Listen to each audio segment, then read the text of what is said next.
Hey there, welcome back. So this is Ramandeep Singh, and today we'll be solving a problem which is क्या कहते हैं इसको. So today we'll be solving this problem, binary tree maximum path sum. ठीक है, इसको solve करते हैं. So this is ये बाइनरी ट्री का प्रॉब्लम है and we gonna be solve. This is a hard tag problem. मतलब दिखने में हार्ड है, चीज़ वही है. मतलब ऐसा कुछ हार्ड है नहीं. मतलब हाँ, अगर नॉर्मल रिकर्शन से हो जाएगा ये question. Like let's solve this problem. ठीक है. So what we have been given is a path in a binary tree is a sequence of nodes where each pair of adjacent nodes in the sequence has an edge connecting them. तो what is a path? It's a sequence of nodes. ठीक है, where each pair of adjacent nodes in the sequence has an edge connecting them. ठीक है, कि ये path की definition दी है तो इसको समझते हैं ऑन द वाइट बोर्ड. चलते हैं, वाइट बोर्ड पे चलते हैं. तो पाथ क्या होता है? Sequence of nodes connected by edges. तो ये नोड 1 हो गया, नोड 2 हो गया, नोड 3 हो गया, तो ये एज है, तो ये एक पाथ बन गया 1 2 3. ठीक है.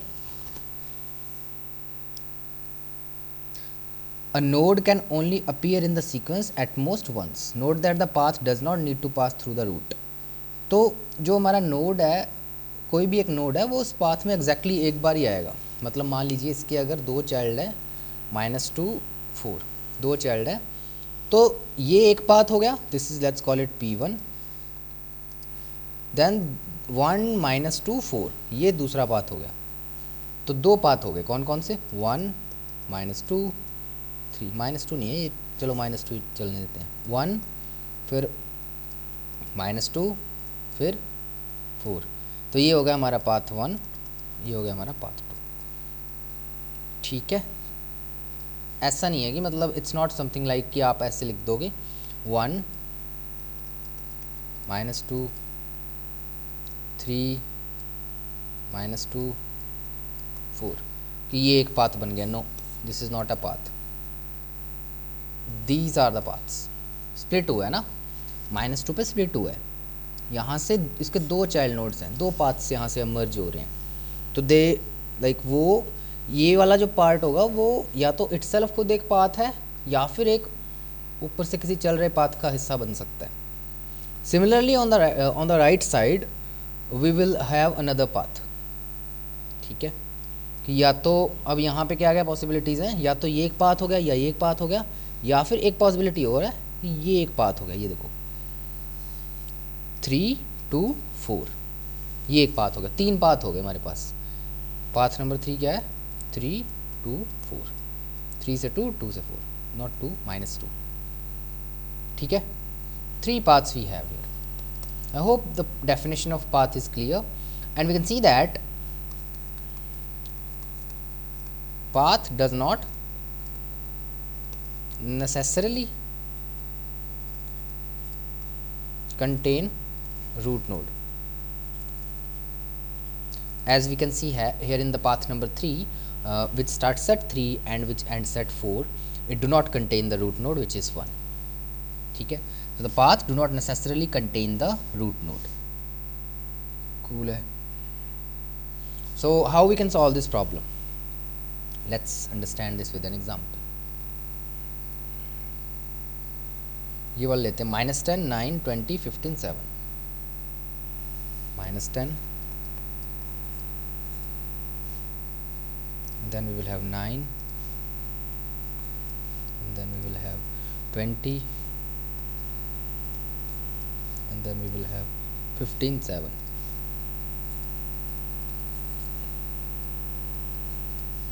ठीक है.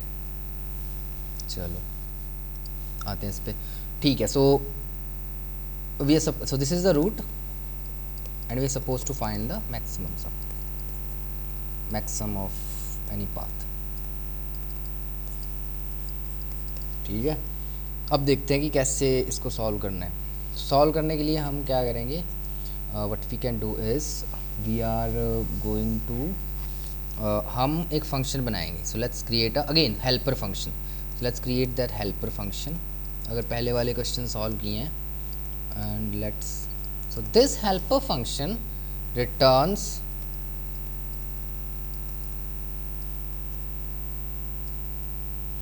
the maximum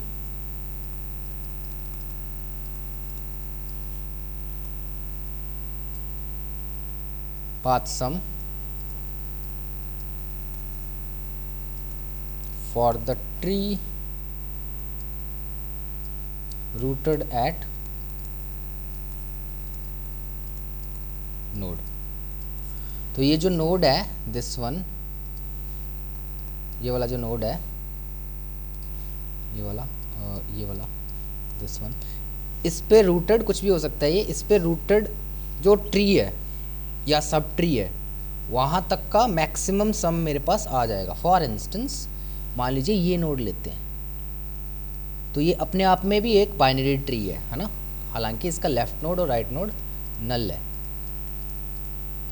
but it's a binary tree in itself. So what we can do here is we can find the sum like this. 15 is the answer.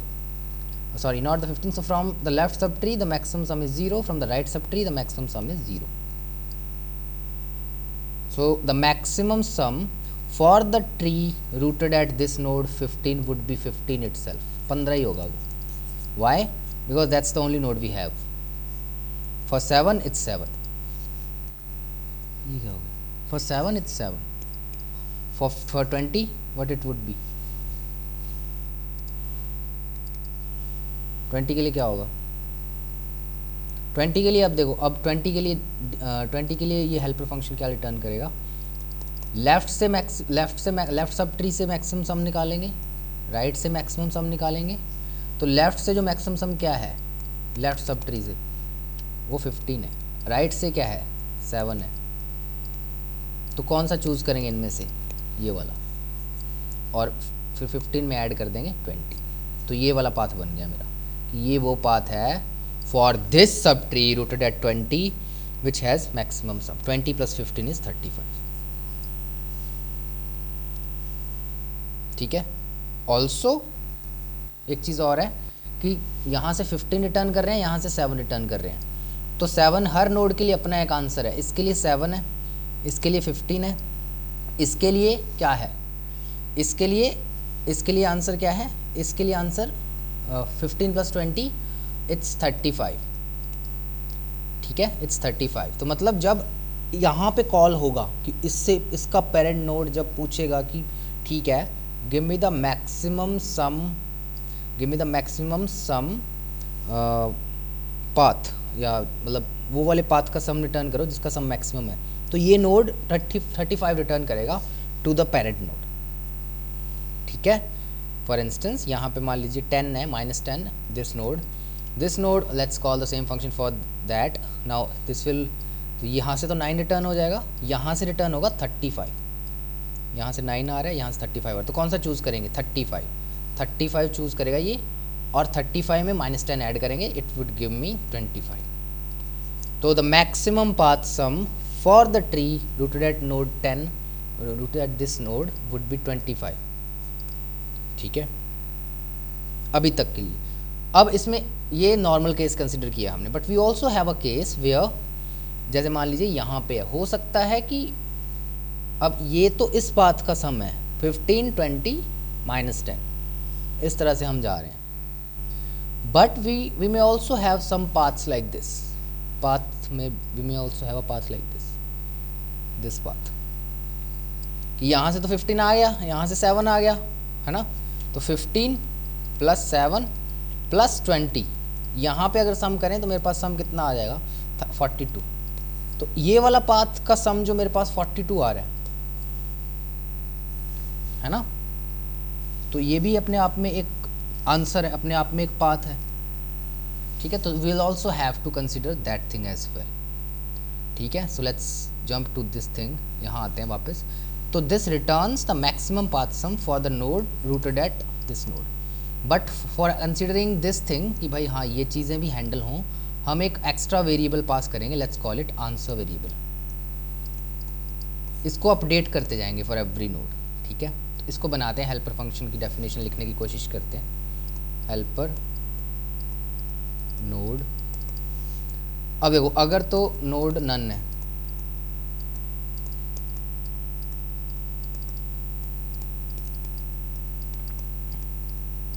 तो 0 रिटर्न कर दो, अगर नहीं है तो फिर हम इसी फंक्शन को कॉल करेंगे dfs फॉर लेफ्ट, फिर कॉल करेंगे राइट, और ये हमें रिटर्न करेगा लेफ्ट सम, फिर रिटर्न करेगा राइट सम, ठीक है। अब दो चीज़ें आ गई, लेफ्ट से सम आया, राइट से सम आया, लेफ्ट सब ट्री से राइट सब ट्री से। अब देखो अब तीन चीज़ें हैं, सम करंट सम। अब ये करंट जो नोड है वो ऐड करके यहाँ से मैं एक आया, यहाँ से आया, और उसमें करंट ऐड कर देंगे। करंट सम जो होगा वो क्या बन रहा है हमारे पास, या जो रिजल्ट है इस हर पॉइंट पे जब जब हम लेफ़्ट और राइट के लिए कॉल कर रहे हैं, जैसे हमने यहाँ पे कॉल किया, we called for this node, we got some answer from this side, we got some answer from this side, 15 यहाँ से 7 यहाँ से, and then we will update our final answer. तो ग्लोबल वेरिएबल बना लेंगे विच इज़ आवर आंसर। तो answer would be, जो भी हमारा आंसर है जो उसमें प्रीवियसली पड़ा है, plus left sum plus right sum plus current node की वैल्यू, रूट है ना ये, हाँ।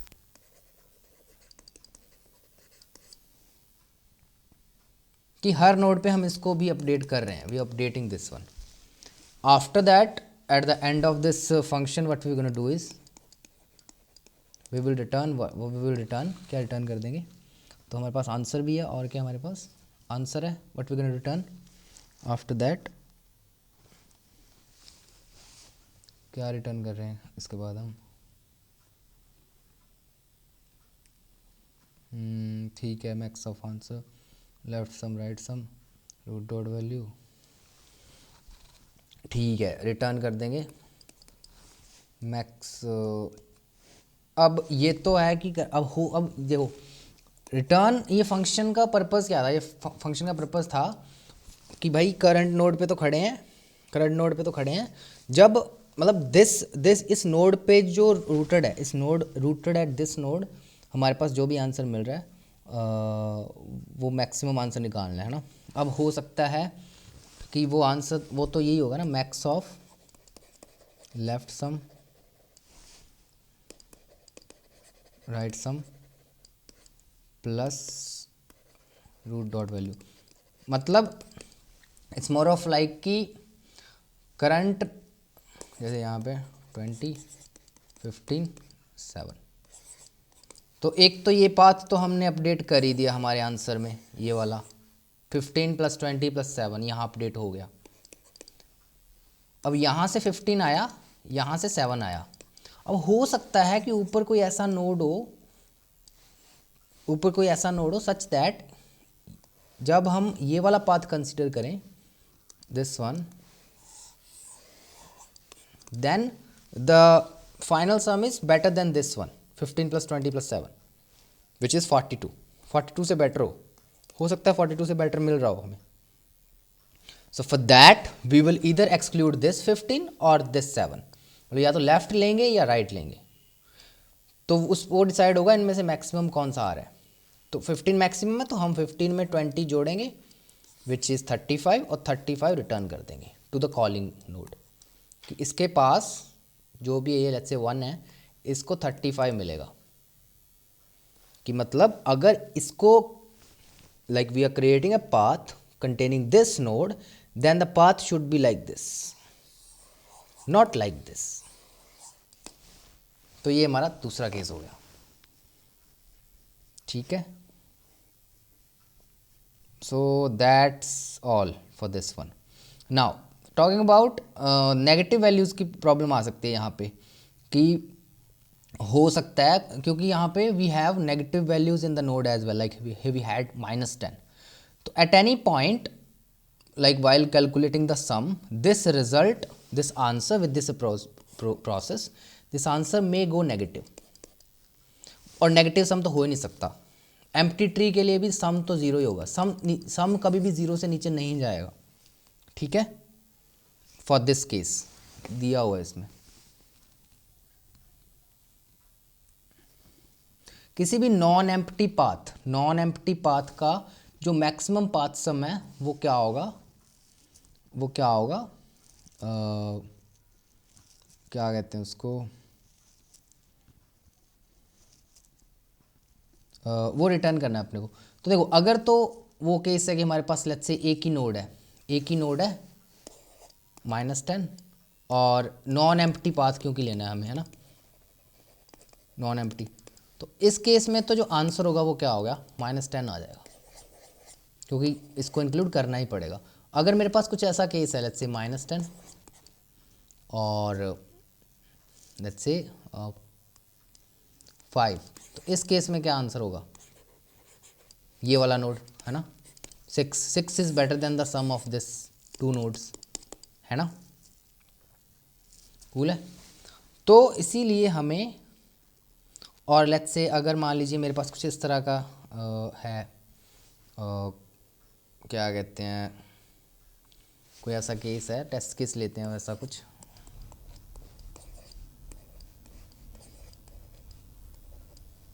ठीक है, ये टेस्ट केस सही हो गया.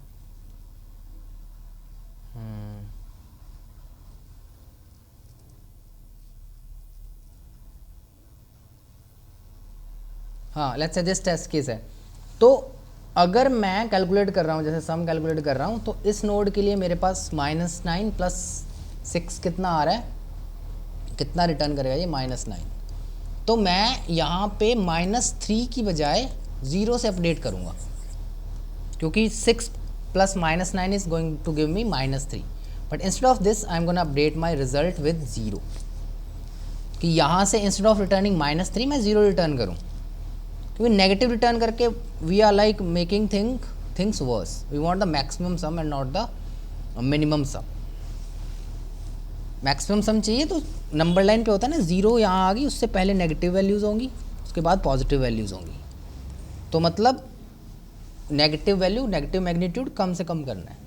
तो instead of returning -3 we will return 0. So that's why here while let's say it returns me some answer, तो मैं क्या कर सकता हूँ यहाँ पे (0, 0) कि let's say if it returns me negative then I will take 0 instead. If it returns me negative I will receive 0 instead. ठीक है, that's all. Let's jump to the code implementation.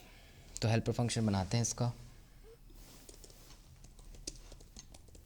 Helper node, if node is none return कर दो 0. left sum is equals to max of let's say answer max of 0, dfs, not dfs, helper. dfs ही है वैसे, dfs है तो dfs ही. ठीक है, मतलब पहले हम लेफ़्ट पे जा रहे हैं, देन हम राइट पे, देन हम रूट पे. तो ये कौन सा ट्रेवर्सल हो गया, लेफ़्ट राइट रूट. रूट बाद में कर रहे हैं तो पोस्ट ऑर्डर हो गया. ठीक है, node dot left, then we are considering right sum max of 0 helper node dot right.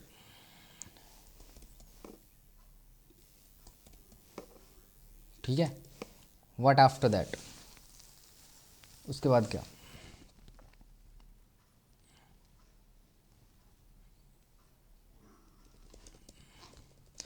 तो एक सम तो हो गया left sum plus right sum plus node dot value comma 0.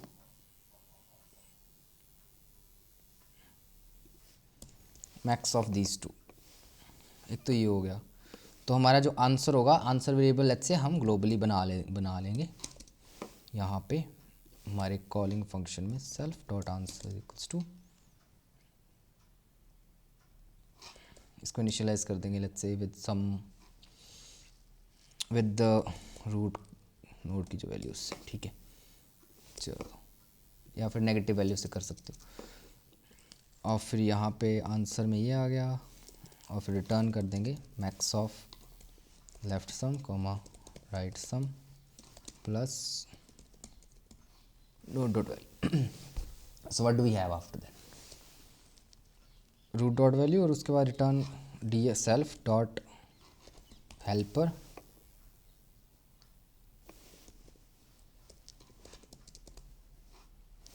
Return कर देंगे हम आंसर।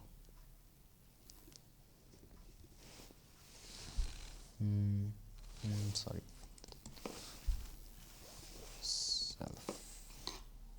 सॉरी यहाँ नहीं है, सेल्फ डॉट, ठीक है।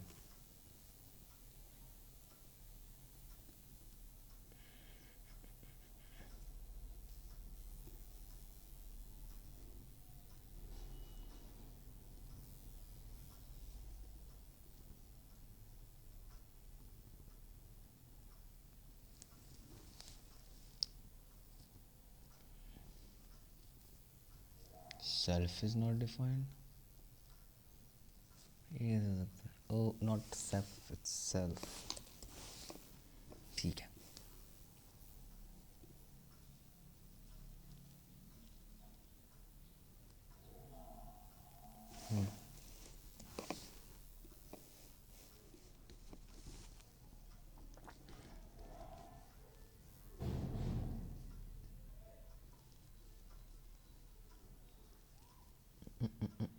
कहाँ गड़बड़ कर रहा हूँ?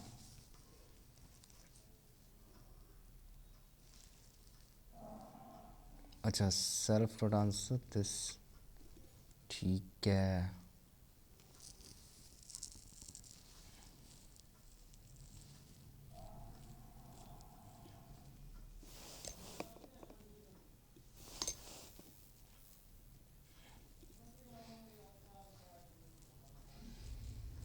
मुन्ना तो नहीं चाहिए।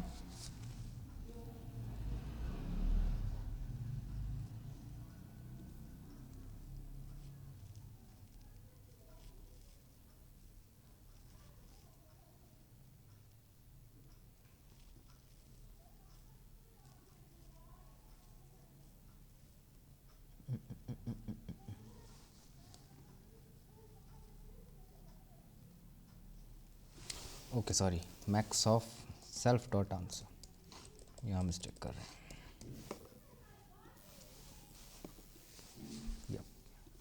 Not zero, max of self dot answer, ठीक है, गॉट एक्सेप्टेड, कूल है, ठीक है।